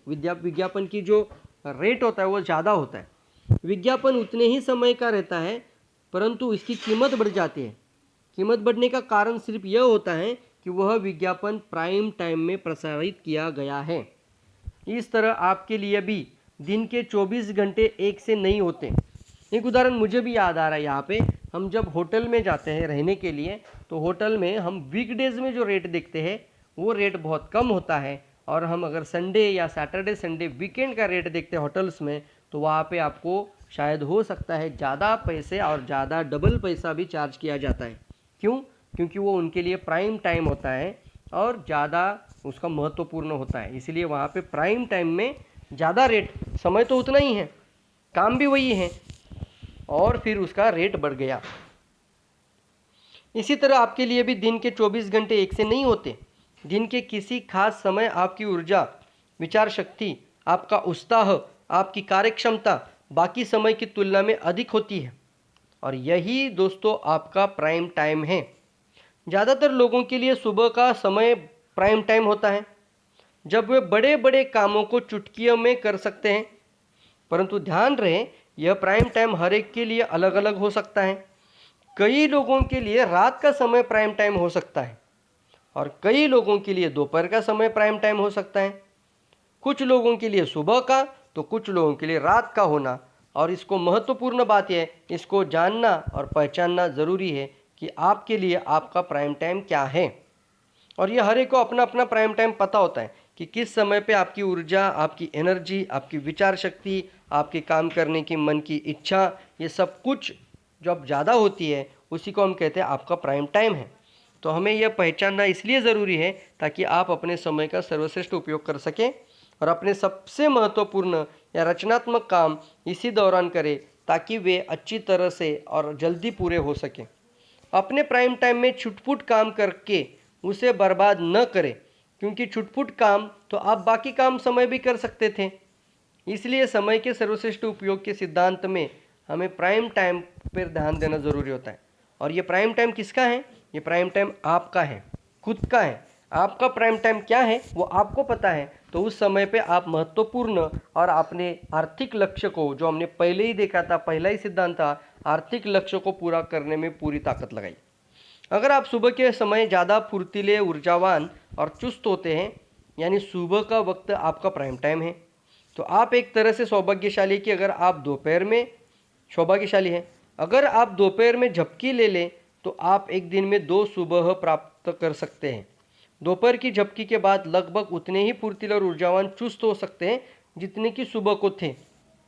इसका मतलब जो आदमी जब सोकर उठता है तो वो जब फुर्तीला, एनर्जेटिक और ज़्यादा प्रभावशाली रहता है, ज़्यादा ऊर्जावान रहता है, ज़्यादा विचार शक्ति बढ़ती है, ज़्यादा ऊर्जा बनती है, ज़्यादा उत्साहित रहता है, तो वो दोपहर की एक छोटी सी झपकी के बाद भी वो उतना ही अपने आप को ऊर्जावान और महसूस कर सकता है, और उसके लिए 2 सुबह मिल जाती है। वाह! अक्सर इस बात को नज़रअंदाज कर दिया जाता है कि समय की मात्रा और गुणवत्ता में कोई सीधा संबंध नहीं होता।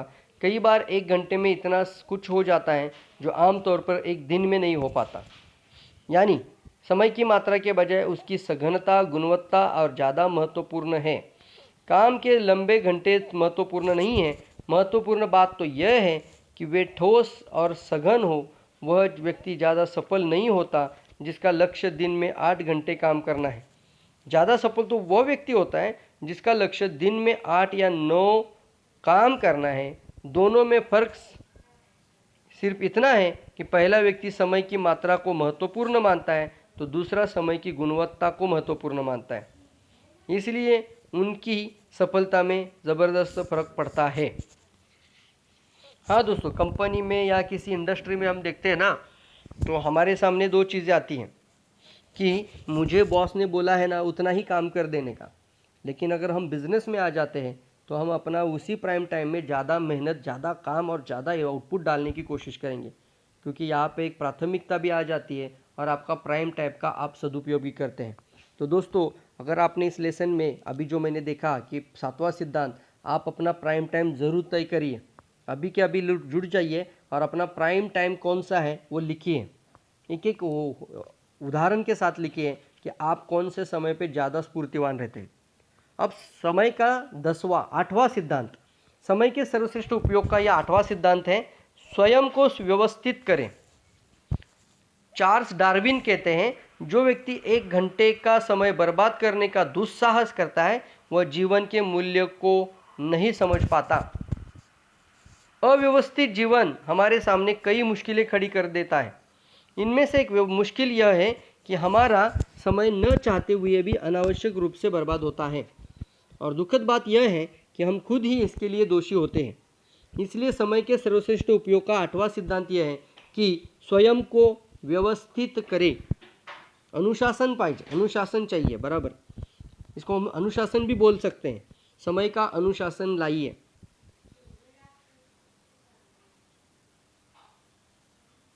अव्यवस्था का सबसे आम उदाहरण है कि किसी कागज या फाइल का न मिलना। ऐसा अनुमान है कि ऑफिस में काम करने वाले लोग इसी कागज या फाइल को खोजने में हर दिन लगभग 30 मिनट से 50 मिनट भी बर्बाद करते हैं। आलस्य और जल्दबाजी के कारण हम किसी चीज़ को सही जगह पर नहीं रखते और फिर उसे खोजने में ऑफिस में या घर को पूरा हिलाकर रख देते हैं। अंत में हम वह चीज़ ऐसी जगह पर मिलती है जहां इसे हमें रखना ही नहीं चाहिए था। देखिए, बहुत इंपॉर्टेंट बात इसमें भी ये कही दोस्तों कि हमें जो सही वस्तु सही जगह पर रखनी चाहिए और उसको महत्वपूर्ण वस्तुओं को महत्वपूर्ण स्थान ज़रूर देना चाहिए। कभी कभी हम इतना समय बर्बाद कर देते कि ये वस्तु नहीं मिल रही है तो हमें वो अंत में वहाँ मिल जाती है जहाँ वो नहीं होनी चाहिए थी। अव्यवस्था का एक और रूप है बीमारी। असंतुलित भोजन, अनियमित नींद, चिंता, तनाव, डिप्रेशन, हानिकारक आदतों से अक्सर हम खुद ही बीमारी को आमंत्रित करते हैं। अगर हम समय का सर्वश्रेष्ठ उपयोग करना है तो हमें व्यवस्थित जीवन जीना ही होगा ताकि बीमारी से भी बचा जा सके। हमें याद रखना चाहिए कि बीमारी की वजह से हमारे कई दिन बर्बाद हो सकते हैं, क्योंकि इस दौरान हम कोई भी रचनात्मक या चुनौतीपूर्ण काम नहीं कर सकते। बीमारी की वजह से समय की बर्बादी दुखद है, क्योंकि संतुलित आहार तथा नियमित व्यायाम पहले से ही आप करेंगे तो आप बीमारी से बचा जा सकता है। तो इसको स्वयं को व्यवस्थित करना है, स्वयं को अनुशासित करना है। मतलब क्या है? बीमार होने के बाद जाग जाने से अच्छा है कि बीमारी के पूर्व जाग जाना चाहिए और हमें अपने आप को अनुशासित करना चाहिए, ताकि आप सही भोजन और संतुलित आहार, संतुलित व्यायाम और पर्याप्त नींद के साथ आप अपना लाइफस्टाइल को भी अच्छा रखिए, ताकि बीमार बनने से आप अपने आप को रोक सकते हैं, क्योंकि आपका ज़्यादातर खराब समय आ जाता है जब आप बीमार हो जाते हो। तो अव्यवस्था का एक और रूप है आवश्यकता से अधिक या कम भोजन करना। अधिक भोजन करने के बाद हम सुस्त हो जाते हैं और हमारी एकाग्रता और ऊर्जा कम हो जाती है, जिस वजह से हमारा काम अच्छी तरह नहीं हो पाता। और दूसरी तरफ ज़रूरत से कम भोजन करना भी ठीक नहीं है, क्योंकि ऐसा करने पर हमें कमज़ोरी या सिर दर्द या फिर जल्दी थकान आ जाती है, हम चिड़चिड़े भी हो जाते हैं और इस वजह से भी हम अपने काम को पूरी तरह एकाग्रता और ऊर्जा से नहीं कर सकते। इसलिए हमें सही भोजन, संतुलित भोजन, पर्याप्त भोजन कर लेना चाहिए। ना कम खाना है ना ज़्यादा खाना है। ज़्यादा खाएंगे तो जल्दी नींद आएगी, क्योंकि सुस्त हो जाता है शरीर, और अगर कम भोजन करेंगे तो ऊर्जा नहीं बन पाएगी, तो थकान जल्दी आ जाएगी। तो इसको भी ध्यान दिया है यहाँ पे। Very good. अव्यवस्था का एक और रूप है अनावश्यक चर्चा, चाहे वह चर्चा प्रत्यक्ष हो या अप्रत्यक्ष हो। जैसे फोन पर चर्चा करने से पहले यदि हमारे पास आवश्यक बातों की बिंदुवार योजना हो तो चर्चा सार्थक होती है। हमारे पास अगर पॉइंट है, नोट्स हमने निकाल के रखे हैं कि मुझे क्या क्या बात करनी है, तो हम टू द पॉइंट बात करते हैं। लेकिन अगर हमने वो पेपर पे नहीं निकाला है तो हमारी अनावश्यक चर्चाओं में समय बर्बाद हो जाता है। तो हमें फ़ोन पर चर्चा करने से पहले हमारे पास आवश्यक बातों की बिंदुवार योजना, मतलब नोट्स लिखा होना चाहिए कि हमें किन पॉइंट पे, किन मुद्दों पे चर्चा करनी है, तो चर्चा सार्थक होती है। चलिए, परंतु अगर हम फ़ोन पर गैर और ज़रूरी बातें करते रहते हैं तो ज़रूरी बात करना भूल जाएंगे, तो निश्चित रूप से यह हमारी लापरवाही का सूचक है और समय की बर्बादी का और एक उदाहरण है। तो हमें जब भी किसी से फ़ोन पर बात करनी है और जो काम से और आपके आर्थिक लक्ष्य के रूप में ज़रूरी बात है, तो आपको ज़रूर इसको आपकी काम की बिंदुवार, यानी आपकी मुद्दों की आपको ज़रूर सूची बनानी चाहिए, जिस विषय में आप बात करना चाहते हैं सामने वाले से, ताकि आपका और सामने वाले का आप समय बर्बाद नहीं हो पाएगा। दोस्तों, अव्यवस्था का और एक, हम इसको अनुशासन भी कहा है, मैंने इसको बोला है अनुशासन लाइए इसमें। तो यहाँ पे अनुशासन भी वर्ड बहुत अच्छा आता है। तो देखिए, अगर डिसिप्लिन नहीं होगा हमारा समय को लेके, तो हम कई सारी प्रॉब्लम क्रिएट करते हैं। जैसे पहले ही हमने देखा कि अगर हमारे पास डिसिप्लिन नहीं है तो हम क्या करते हैं, जो कि हम सही चीज़ें सही समय पर सही जगह पर नहीं रखते हैं, तो हमारा उसको ढूंढने में समय चला जाता है। अगर हमारा अपने समय के लिए और अपने लिए, हम खुद के लिए, अपने जीवन पर अगर हम अनुशासन नहीं रखते हैं, तो हम बीमारी की तरफ खींचे चले जाते हैं और बीमारी में हमारा सबसे ज़्यादा समय बर्बाद हो जाता है। फिर हमने देखा कि अगर हम अनुशासित और हर समय डिसिप्लिन नहीं रहेंगे, किसमें, खाना खाने के वक्त, तो खाना खाने में भी अनुशासन लाकर आइए, ताकि इस अनुशासन से आप अपना जितना ज़रूरत है और संतुलित है और आवश्यक भोजन और सही भोजन करिए, ताकि ऊर्जा बनी रहे और जल्दी नींद में ना आए। और फिर हमने देखा कि फ़ोन पर बात करते समय हमें बिंदुवार योजना बनानी चाहिए, हमें पॉइंट, मुद्दे, यानी हमें मुद्दे शुद्ध बात करनी है, तो हमें उन मुद्दों को ज़रूर लिखना चाहिए। अब और एक यहाँ पे लेखक बताते हैं, अवस्था का और एक आम उदाहरण है बिना अपॉइंटमेंट लिए किसी से मिलने जाना। कितनी छोटी छोटी बातों पे यहाँ पे लेखक ने गौर किया है ना, ये जानना ज़रूरी होता है।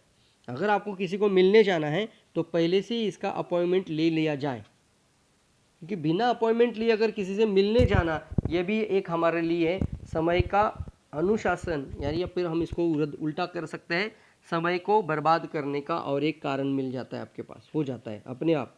अगर आपने अपॉइंटमेंट नहीं लिया तो यह हो सकता है कि आपको मिलने के लिए अनावश्यक इंतज़ार ज़्यादा करना पड़े, आपका समय ज़्यादा बर्बाद हो सकता है।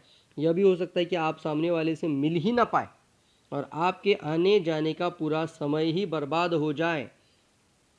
पता है कि हमने अगर अपॉइंटमेंट नहीं लिया, हम चले गए वहाँ पे, तो जाने आने में अगर आधा आधा घंटा लगता है, तो वहाँ जाने के बाद पता चला वो बंदा वहाँ पे नहीं है, ऑफिस तो बंद है, तो फिर हमारा जाने आने का 1 घंटा वैसे ही ख़राब हो गया।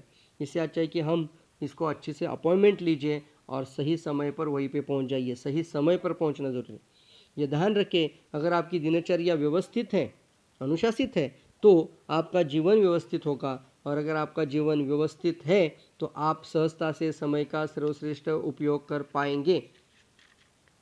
समय के सर्वश्रेष्ठ उपयोग का 9वां सिद्धांत, टाइम टेबल बनाइए दोस्तों। हाँ दोस्तों, बहुत इंपॉर्टेंट अभी बात पे हम आएंगे। टाइम टेबल भी बनाइए। हमारे पास समय की सबसे ज़्यादा कमी होती है, परंतु इसी का हम सबसे ज़्यादा दुरुपयोग भी करते हैं। विलियम पेन कहते हैं कि समय एक सबसे ज़्यादा कीमती है, इसकी हमारे पास कमी है, परंतु इसी का हम सबसे ज़्यादा दुरुपयोग करते हैं, और ये फिर से कभी भी वापस नहीं लाया जा सकता। जिस तरह पैसे की बर्बादी को रोकने के लिए बजट बनना ज़रूरी है, उसी तरह समय की बर्बादी को रोकने के लिए टाइम टेबल बनना ज़रूरी है। इसलिए समय के सर्वश्रेष्ठ उपयोग का 9वां सिद्धांत है, टाइम टेबल ज़रूर बनाइए। आपका टाइम टेबल दो तरह का हो सकता है, पूर्ण टाइम टेबल और संक्षिप्त टाइम टेबल। पूर्ण टाइम टेबल देखते हैं। तो पूर्ण टाइम टेबल में आप पूरे 24 घंटे की योजना बनाते हैं, जबकि संक्षिप्त टाइम टेबल में आप सिर्फ सीमित समय का ही योजना बनाते हैं। आइए पूर्ण टाइम टेबल का उदाहरण देख लेते हैं। पूर्ण टाइम टेबल देख लेते हैं। तो सबसे पहले इन्होंने लिखा है 8 घंटे डैश नींद और स्नान। नींद और स्नान के लिए 8 घंटे। फिर 2 घंटे लिखा है नाश्ता, लंच, डिनर, चाय और कॉफ़ी। तो दिन के 10 घंटे तो इधर ही चले गए। 2 घंटे लिखा है टीवी, सीरियल, टीवी, न्यूज़, अखबार, पत्रिकाएं और किताब का पढ़ना। तो ये 2 घंटे इधर गए। फिर 1 घंटा लिखा है ऑफिस में जाना और ऑफिस से वापस आना, यानी आपका ट्रैवल टाइम, यात्रा का समय। 1 घंटा लिखा है थोड़ा सामाजिक जीवन होता है, 2 घंटे के लिए पारिवारिक जीवन होता है, और फिर बचते हैं 8 घंटे कामकाज या नौकरी या बिजनेस करना। आपका 8 घंटे बचता है कामकाज, नौकरी या बिजनेस। इसको इन्होंने बराबर से क्या किया है, इस तरीके के हम 24 घंटे बिताते हैं। तो आपको पता होना चाहिए इसमें सबसे महत्वपूर्ण क्या है, कौन सा समय आपका प्राइम टाइम आता है, कौन से समय को आप ज़्यादा महत्वपूर्ण काम में लगा सकते हैं। तो ये समझकर टाइम टेबल बनाना, ये हमें जानना ज़रूरी है, टाइम टेबल बन जाएगा। अब दूसरा प्रकार यहाँ पे दिया गया है संक्षिप्त टाइम टेबल। अब हमने देखा था पूर्ण टाइम टेबल, अब दूसरा है संक्षिप्त टाइम टेबल। संक्षिप्त टाइम टेबल में आप पूरे दिन की योजना नहीं बनाते, सिर्फ अपने कामकाज या बिजनेस के घंटों की योजना बनाते हैं।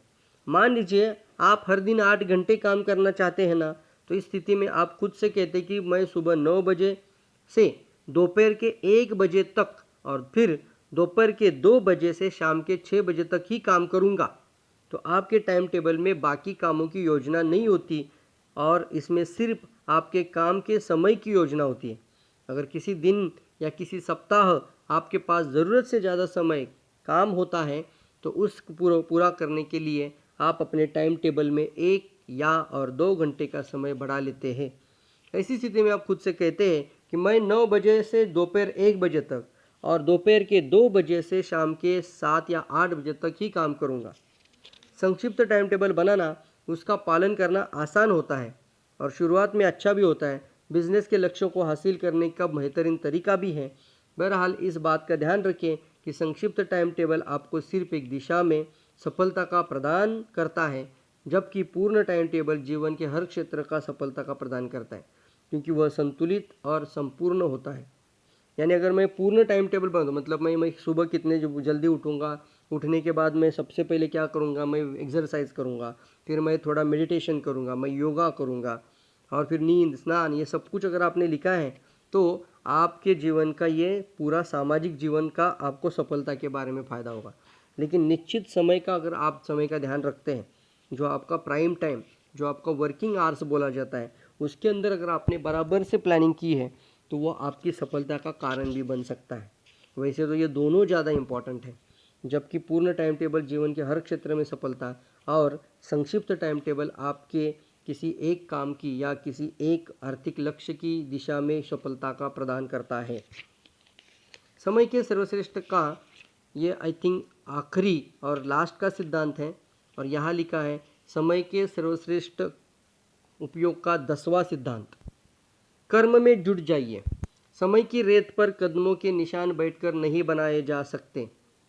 समय की रेत पर कदमों के निशान बैठकर नहीं बनाए जा सकते, ये कहावत है। हाँ? क्या लिखा है?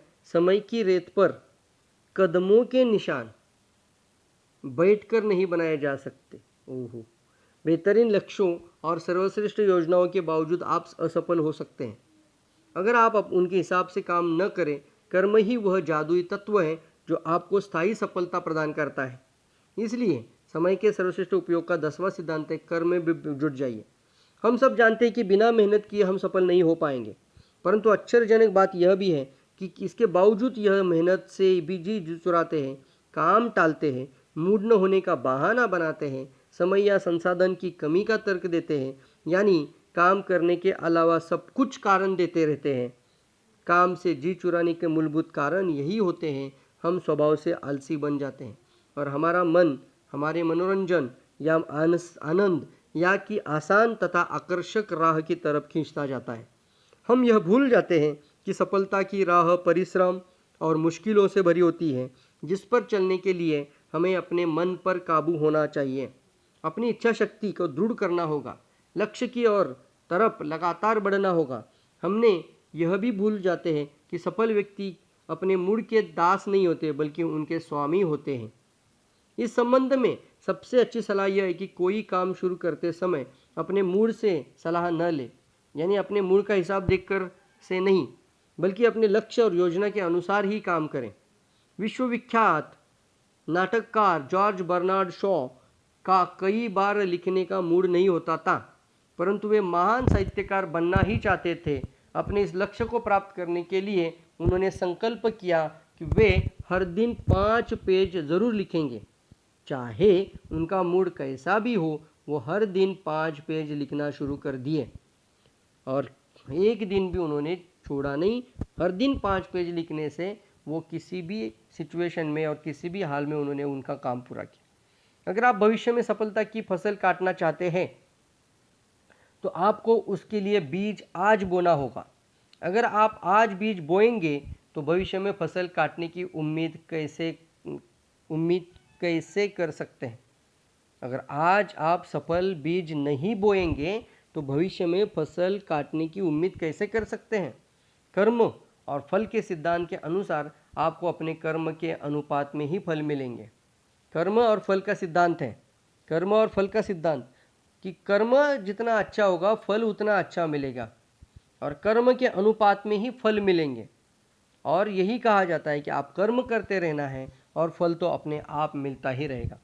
यदि आप सफलता चाहते हैं तो कर्म में जुट जाइए और जब तक जुट रहे हैं, जब तक कि आप सफल ना हो, अगर आप समय का सर्वश्रेष्ठ उपयोग करना सीख लेते हैं तो आगे चलकर समय आपको पुरस्कार में वह वस्तु दे देगा जिसे आप प्रबलता से हासिल करना चाहते थे। आपका सम्मान, आपकी सफलता, धन, सुख और जो भी आप जानना चाहते थे, जो भी आप पाना चाहते, वो मनपसंद कार हो सकती है, मनपसंद घर हो सकता है, बच्चों के लिए एक अच्छा एजुकेशन हो सकता है, फैमिली के लिए एक अच्छा जीवन हो सकता है, या फिर आपकी आर्थिक सुरक्षा के बारे में, आर्थिक सुरक्षितता के बारे में, आपके आर्थिक भविष्य के बारे में हो सकता है। तो कई सारे ऐसे हैं जो आपके सपनों को, आपके अचीवमेंट्स को पूरा करने में ये आपको काफ़ी कारीगर सिद्ध हो सकता है। तो ये हमने आज देखा समय के सर्वश्रेष्ठ उपयोग के 10 सिद्धांत। तो दोस्तों, मैं आपके लिए इस 10 सिद्धांतों को फिर से रिपीट दोहराऊंगा और आप ज़रूर इसके साथ एक होमवर्क बनाइए, ताकि आप आज एक वर्कशॉप ही ले रहे हैं समय का सही उपयोग करना, या फिर हम इसे यह कह सकते हैं कि आप अपने सही समय का सही इस्तेमाल करते हुए टाइम मैनेजमेंट की कला को सीखिए। तो चलिए, 10 सिद्धांत में हमने क्या क्या देखा। सबसे पहले हमने देखा आर्थिक लक्ष्य बनाइए। तो आर्थिक लक्ष्य बनाइए तो हमें आज लिखना चाहिए कि मुझे आने वाले नहीं, इसी महीने में मुझे कितना पैसा बनाना है, तो मुझे कितना एक्स्ट्रा इनकम कमाना है। तो आपका आर्थिक लक्ष्य बनाइए और उसके लिए आप कितने घंटे एक्स्ट्रा काम करेंगे और क्या काम करेंगे जिससे आपका आर्थिक लक्ष्य पूरा हो सकता है। तो अभी के अभी आपने अपनी डायरी के अंदर कम से कम आपके आर्थिक लक्ष्य ज़रूर लिखिए। दूसरा है सबसे महत्वपूर्ण, अभी आर्थिक लक्ष्य को पूरा करने के लिए दूसरा सिद्धांत आता है, सबसे महत्वपूर्ण काम को सबसे पहला करें। अब महत्वपूर्ण काम कौन से होंगे आपके लिए आज? जो आपने आर्थिक लक्ष्य के लिए लिखा है, आर्थिक लक्ष्य बनाने के लिए आपने जो लिखा कि मुझे आर्थिक लक्ष्य पूरा करना है, तो सबसे पहले आपने आर्थिक लक्ष्य लिखना है। 20,000 कमाना है, 50,000 कमाना है, तो उसके नीचे आपने आर्थिक काम, जो लक्ष्य को पूरा करने वाली कामों की सूची भी डाल दीजिए। ये यहाँ पे नहीं लिखा है, लेकिन मैं आपको कहना चाहूँगा कि अगर आप आर्थिक लक्ष्य बनाते हो तो उस लक्ष्य को पूरा करने की सूची ज़रूर बनाइए, वहीं पे बनाइए, पहले ही सिद्धांत में बना दीजिए।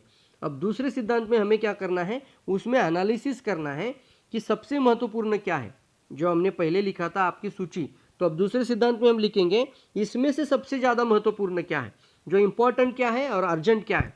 तो सबसे महत्वपूर्ण काम सबसे पहले करेंगे, इम्पोर्टेंट एंड अर्जेंट। दूसरा क्या था, इम्पोर्टेंट है लेकिन अर्जेंट नहीं है, तो दूसरा। और तीसरा हमने क्या देखा उस सेशन में कि जो इम्पोर्टेंट भी नहीं है और अर्जेंट भी नहीं है, तो हम सबसे ज़्यादा क्या करेंगे, सबसे महत्वपूर्ण काम जो आपकी आर्थिक उपलब्धि को हासिल कर सकता है, उन महत्वपूर्ण कामों को प्राथमिकता दे। तीसरा हमने देखा एक समय में 2 काम करने, मल्टीटास्किंग। जो भी आपने आर्थिक सूची बनाई थी, कामों की सूची भी बनाई थी कि जो काम पूरा करने से आपको सफलता मिल सकती है, उसमें से 2-2 काम एक साथ करने की आदत बनाइए। इसको मल्टीटास्किंग कहेंगे। अगर आप गाड़ी चला रहे हो तो आप कोई ऑडियो टेप सुन रहे हो, तो ये आप मल्टीटास्किंग कर रहे हैं। आप अलग अलग काम करते हुए अलग अलग काम कर सकते हैं। जैसे कि मैं इसे अभी बताया कि आप कई काम एक साथ कर सकते हैं, तो उसके लिए हमें समय का ध्यान जरूर देना चाहिए। चलिए, काम सौंपना सीखिए। अब आपने जो आर्थिक लक्ष्य को पूरा करने की जो काम की सूची भी बनाई थी, उसमें महत्वपूर्ण काम कौन से वो भी देखे थे, और मल्टीपल काम भी आप करने की आदत बना लेते हैं। लेकिन साथ ही साथ इसमें से कौन से काम आप कर सकते हैं और कौन से काम दूसरा कर सकता है, इसको भी समझ लीजिए। ये काम लिखिए कि ये काम मैं सौंप सकता हूँ, ये काम मैं सौंप सकता हूँ। तो आपको अभी होमवर्क दे रहा हूँ, काम जो हमारा चौथा सिद्धांत है, काम सौंपना सीखिए। तो हमें उन कामों की सूची बनानी जो काम आप दूसरों को सौंप सकते हैं और दूसरों से करवा सकते हैं, इससे आपका समय बचेगा। 5वां, पैरेटो सिद्धांत, 80-20 का नियम को जान ले। अब यहाँ पे उन्होंने बताया है कि आपका 20% अगर काम है, तो हम 80% समय गंवाने से अच्छा है कि आप 80% काम पूरा करने के लिए सिर्फ 20% समय पे काम करिए। यानी समय का पूरा ध्यान देकर ये 80-20 फार्मूला को यूज करिए। पार्किंसन नियम का लाभ लेना है। पार्किंसन का नियम क्या बोला था, पार्किंसन का नियम बोला था जितना समय आप काम करेंगे उतने अच्छे आपको रिजल्ट मिलेंगे, परिणाम मिलेंगे। अगर मैं समय काम कम करूँगा, मैं उस आर्थिक लक्ष्य पूरा करने के लिए जो मैंने कामों की सूची बनाई थी, महत्वपूर्ण कामों की लिस्ट निकाली थी, और फिर इम्पोर्टेंट चीज़ों पर मैं ध्यान दे रहा था, लेकिन मैं अगर समय उनके ऊपर नहीं दे रहा हूँ, तो समय अगर कम देंगे तो परिणाम कम मिलेंगे, समय अगर ज़्यादा देंगे तो परिणाम भी अच्छे मिलेंगे। तो आपको ये देखना ज़रूरी है पार्किंसन लॉ के आधार पर। 7वां सिद्धांत यहाँ पे है, जो समय के सर्वश्रेष्ठ उपयोग का 7वां सिद्धांत है, अपने प्राइम टाइम में काम करिए। और प्राइम टाइम मैंने अभी लिखा, अभी आपके पास डायरी नोट होना चाहिए, और अपना प्राइम टाइम कौन सा है डिसाइड करिए। हाँ, मेरे लिए रात का समय प्राइम टाइम होता है। हो सकता है किसी को खाना खाने के बाद जल्दी नींद नहीं आती, 1-2 घंटा वो कुछ लोग पढ़ाई करते हैं, कुछ लोग पहले बचपन से एग्जाम में उनको स्टडी करने की आदत होती है, तो रात में जागने की आदत कई लोगों को है। तो हो सकता है उनमें उनकी ऊर्जा की एक आदत बन जाती है शरीर में, तो वो प्राइम टाइम उनके लिए हो सकता है। किस लोगों के लिए जल्दी उठने की आदत होती है, मॉर्निंग में सुबह जल्दी उठते हैं और फ्रेश अप होकर पढ़ाई करते हैं या फिर अपना बुक रीडिंग करते हैं, तो उनके लिए सुबह का प्राइम टाइम है। तो आपको वो प्राइम टाइम समझना है अपने लिए, कौन सा प्राइम टाइम है, कौन से समय पे आप ज़्यादा शक्तिशाली होते हैं, आप ज़्यादा ऊर्जावान रहते हैं, ज़्यादा विचार आपके मन में आते हैं अच्छे, तो प्राइम टाइम में काम ज़्यादा करें और समझ लीजिए प्राइम टाइम क्या है। तो अभी कभी लिखिए वो प्राइम टाइम क्या थे। स्वयं को व्यवस्थित करिए, मतलब आपको बीमार नहीं पड़ना है, आपको सही चीज़ें सही जगह पे रखनी है, और फिर आपको सही चीज़ों को सही समय पर सही मात्रा में और सही फूड यानी सही भोजन को खाना चाहिए, ताकि आपकी ऊर्जा भी बनी रहे। आपको ना जल्दी सुस्त होना है, ना ही जल्दी नींद आनी चाहिए, और ना ही आपकी ऊर्जा यानी थकान आनी चाहिए। तो आपको सही भोजन भी करना जरूरी है। और फिर एक एक कामों को हमने देखा है कि हमें इसको व्यवस्थित करने की आदत ज़रूर बनानी चाहिए। और फिर 9वां है, टाइम टेबल बनाइए। टाइम टेबल यानी आपने अपने काम का टाइम टेबल, इसमें हमने देखा कि एक होगा आपका पूर्ण टाइम टेबल और दूसरा होता है संक्षिप्त में टाइम टेबल। पूर्ण टाइम टेबल में पूरी दिनचर्या, और संक्षिप्त में टाइम टेबल होता है कि मैं दिनचर्या में से इस हिस्से को मेरे काम के लिए मैं यूज़ करूँगा। तो वो आपका टाइम टेबल, उसको संक्षिप्त में भी आप लिख सकते हैं। मैं तो कहूँगा आपको दोनों कर लीजिए, ताकि आपका घर का पारिवारिक सामाजिक भी जीवन अच्छा रहे और आपका आर्थिक जीवन भी अच्छा बढ़े और आपके लक्ष्य भी जल्दी पूरे हो जाए। तो दोनों टाइम टेबल ज़रूर बनाइए। और फिर 10वां है एक्शन, यानी अभी काम में जुट जाइए। मतलब जो जो आपने काम किया, चलिए अभी आगे बढ़ना शुरू कर दीजिए। अभी से समय मत गवाइए, अभी के अभी हम इन कामों को करना शुरू कर दीजिए। अगर आपने ये होमवर्क पूरा किया होगा तो आप बहुत जल्दी उस सफलता को हासिल कर ले सकेंगे जिसकी आपको हमेशा से चाह थी, और वो आप सब कुछ प्राप्त कर पाओगे जो आप पहले कभी सोचा करते थे, और वो सब कुछ आपके पास मिल जाएगा जो आप समय को सही समय पर और समय के सदुपयोग का इस्तेमाल करते हुए इस टाइम मैनेजमेंट के कारण वो सब कुछ आप प्राप्त कर सकते हैं। So thank you very much. आप सभी लोगों का इस ऋषि सालून के चैनल में स्वागत है। और ये ज़रूर कहना चाहूँगा, अगर आपको ये मेरी कोशिश अच्छी लग रही है, ये जो मैं आपको एक्सप्लेनेशन भी दे रहा हूँ, ये आपको अच्छा लग रहा है, तो ज़रूर इस चैनल को सब्सक्राइब भी करिए और फिर इसका बेल आइकॉन को क्लिक करिए और ज़्यादा से ज़्यादा अपने कलीग्स, अपने सहकर्मी, अपने ज़्यादा से ज़्यादा लोगों को ये शेयर करिए। यह आपके लिए फ्री ऑफ कॉस्ट एजुकेशन का माध्यम बन रहा है। So thank you all of you, wish you all the best. मिलते हैं फिर अगले किसी इसी तरीके के एक बढ़िया टॉपिक के साथ, पावरफुल वीडियो के साथ। Thank you.